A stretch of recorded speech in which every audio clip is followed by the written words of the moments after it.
Magtitipid tayo. Pinakbet ang lulutuin natin ngayon. Ayan. Ihawin muna natin yung ating talong para sa ating platings.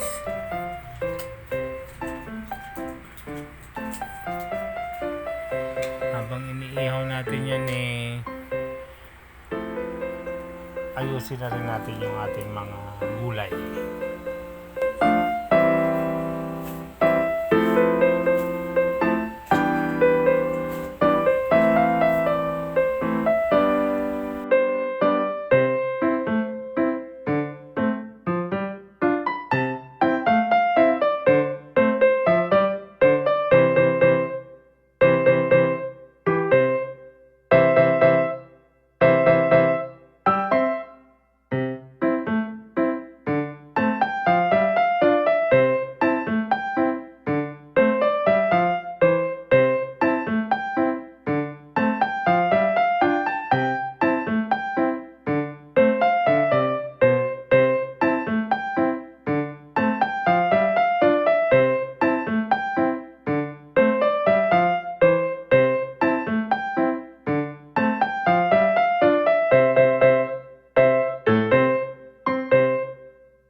Okay, ready na ang ating mga gulay.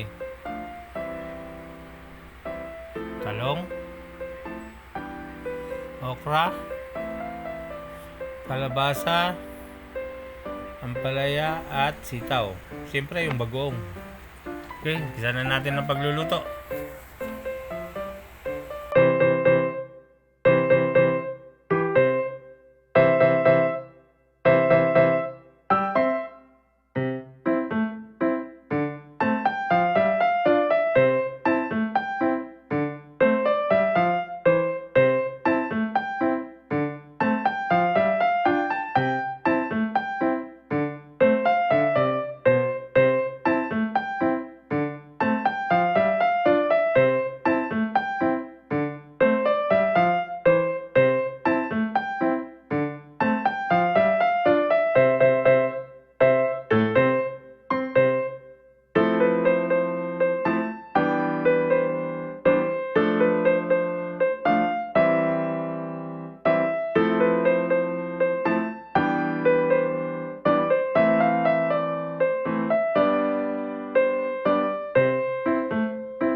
ating pinakbet.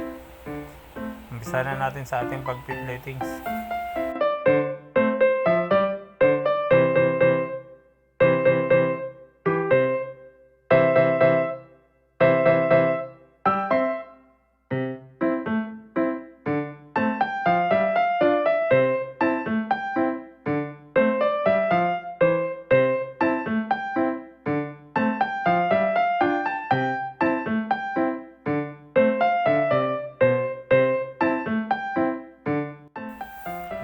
Ayan, pwede na natin siyang i-serve.